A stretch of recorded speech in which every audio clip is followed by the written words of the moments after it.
ഈ Muslim Brotherhood നേതാക്കളുടെ ചിത്രവുമായിട്ട് ജമാഅത്ത് ഇസ്ലാമി രംഗത്ത് വന്നു. അവരൊരു വിവാദത്തിൽപ്പെട്ടു. ഇപ്പം അതിലേക്ക് UDF നേതാക്കളെ കൂടെ പങ്കെടുപ്പിച്ചുകൊണ്ട് വലിയൊരു പരിപാടി കലൂരിൽ നടത്തുന്നു, കൊച്ചിയിൽ. അത് 4 ദിവസം കഴിയുമ്പോഴത്തേക്ക് അത് കോഴിക്കോട്ട് നടത്തുന്നു. അപ്പം ഇവരിതിനെയൊക്കെ വെള്ളപൂശുന്ന നിലപാട്, ഈ പരിപാടിയിൽ സിമിയുടെ നേതാക്കൾ, മാവോയിസ്റ്റ് നേതാക്കളൊക്കെ പങ്കെടുക്കുന്നു. അങ്ങനെയാണെങ്കിൽ ഇപ്പോൾ ഈ കാശ്മീരിൽ നടന്ന സംഭവവുമായി ബന്ധപ്പെട്ട് ഇവരെന്ത് നിലപാടായിരിക്കും പറയുക? അവർ പ്രത്യേകിച്ച് നിലപാടൊന്നും പറയില്ല. ഇനി പറയുകയാണെങ്കിൽ തന്നെ അതിനെ ശക്തമായിട്ട് അപലപിക്കും. അതിനെന്ത് SDP അപലപിക്കും. ഇതൊക്കെ വാക്കുകൊണ്ട് കേരളത്തിലെ സേഫ് സോണിലിരുന്ന് പറയുന്നതല്ലേ. ഒന്ന് അപലപിച്ചേക്കിടാന്ന്. എന്നിട്ട് അവരൊന്നിച്ച് മുന്നോട്ട് പോകും. അവർക്ക് ഒരു പ്രയാസവുമില്ല. കാശ്മീരിൽ ഇത്രയും ആൾ മരിച്ചാൽ അവർക്ക് സന്തോഷമുള്ളൂ. കാരണം കാശ്മീർ പോലെ അലമ്പായിട്ട് ആർക്കും കയറാൻ മേലാതെ അത് പാകിസ്ഥാൻ നിരന്തരം ബഹളം, യുദ്ധം, ഇതൊക്കെയാണ് അവർ ആഗ്രഹിക്കുന്നത്. അപ്പോൾ അവരുടെ ഡിസൈൻ വിജയിക്കും എന്ന് ഇന്നലത്തെ സംഭവം കൊണ്ട് അവർക്ക് തോന്നുന്നു. ബട്ട് അത് പറഞ്ഞു കഴിഞ്ഞാൽ മോശമല്ലേ. അതുകൊണ്ട് പേരിനൊന്ന് അപലപിച്ചും വരും. ഇപ്പോൾ ഈ യോഗം തുടങ്ങുമ്പോൾ തന്നെ അവർ 1 മിനിറ്റ് നേരം നിശബ്ദത പാലിക്കും. മരിച്ചുപോയ 26 പേർക്ക് അല്ലെ 28 പേർക്ക് ആദരാഞ്ജലി എന്നൊക്കെ പറഞ്ഞിട്ടൊരു നാടകമൊക്കെ കാണിക്കും. അതിനൊക്കെ അവർ മിടുക്കന്മാരാണ്. എന്നിട്ട് they will carry on with the brotherhood idea. ഇത് വാസ്തവത്തിൽ ബ്രദർഹുഡ് തന്നെയാണ് ജമാഅത്തെ ഇസ്ലാമി.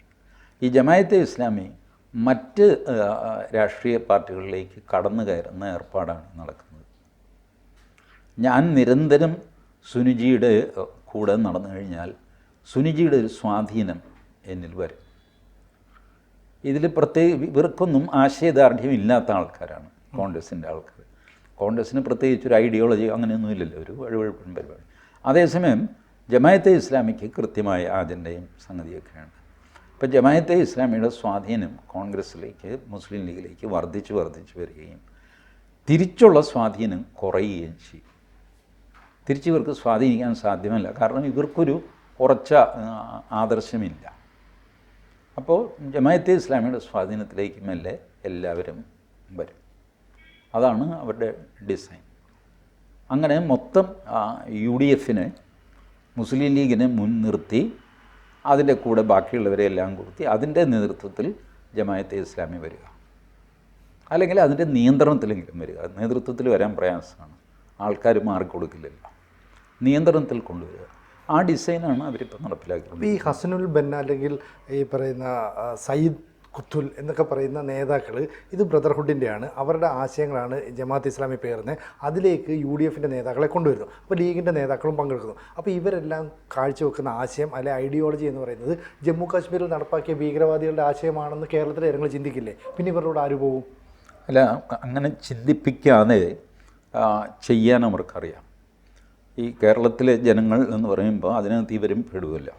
അതെ, ഇവരിപ്പോൾ ഏകദേശം 30-35% ഈ ചിന്താഗതിയുള്ളവർ.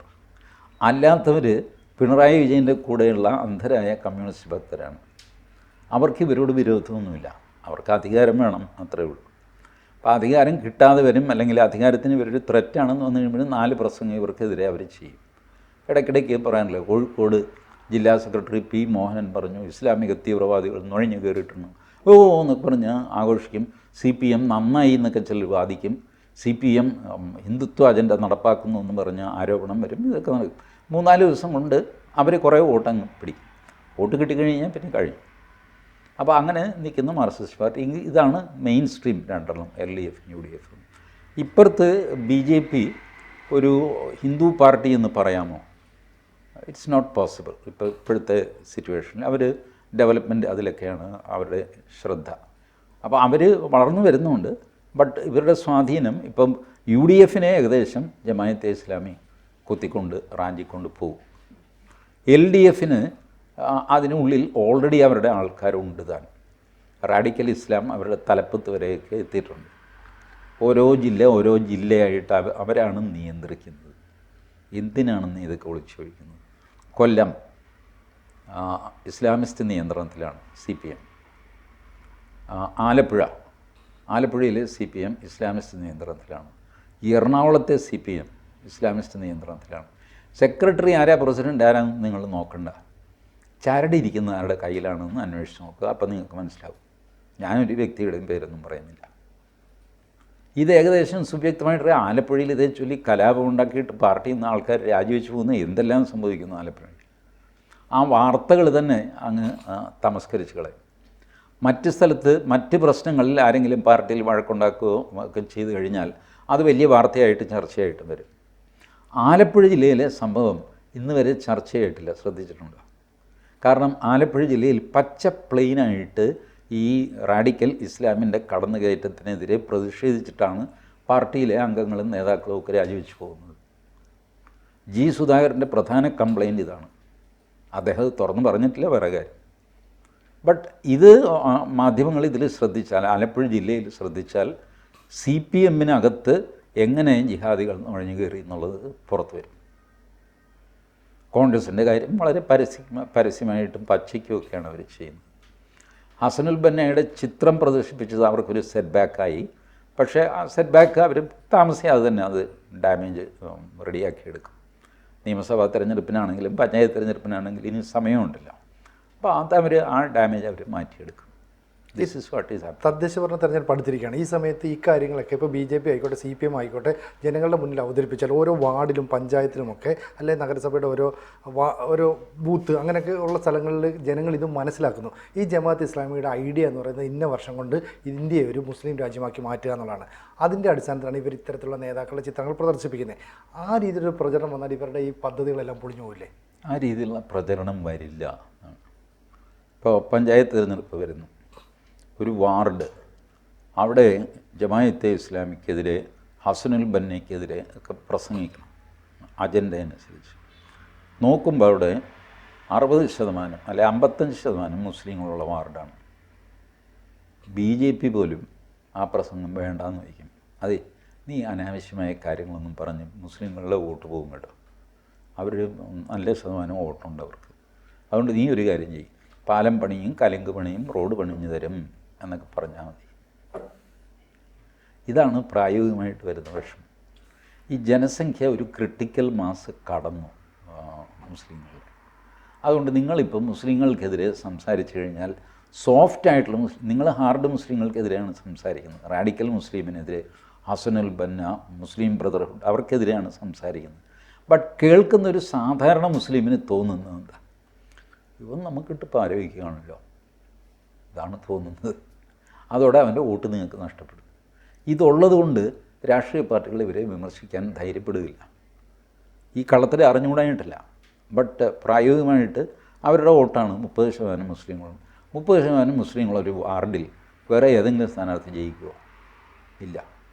25% ആയാൽ രക്ഷയില്ല. 20% ആയാൽ രക്ഷയില്ല. 15% ആയാൽ അവർക്കൊരു വീറ്റോ പവർ അപ്പോഴും ഉണ്ട്. 10% ആയിക്കഴിഞ്ഞാൽ ചിലപ്പോൾ കിട്ടുള്ളൂ. അപ്പോഴും ഈ 10% വെറുപ്പിക്കാൻ ആരും തയ്യാറാവില്ല. ഒരു 3% ആൻഡ് ബിലോ മുസ്ലിംസ് ഉള്ള നിയോജകമണ്ഡലങ്ങളിൽ മാത്രം നിങ്ങൾ ഈ ആൻറ്റി മുസ്ലിം പ്രൊപ്പഗാൻഡ പ്രതീക്ഷിച്ചാൽ മതി. അവിടെ ആരെങ്കിലും സംസാരിച്ചാൽ തന്നെ അതെടുത്ത് TV-ക്കാർ കേരളം മൊത്തമാക്കും. കേരളത്തിലെ മുസ്ലിം ബ്രദർഹുഡ് തന്നെയാണ് ഈ കാശ്മീരിൽ നടത്തിയ ആക്രമണത്തിന് പിന്നിൽ എന്നുള്ളത് തന്നെയല്ലേ ഒരു നാണയത്തിൻ്റെ മറ്റൊരു വശം? അങ്ങനെയല്ലേ എന്തിനാ കരുതേണ്ടത്?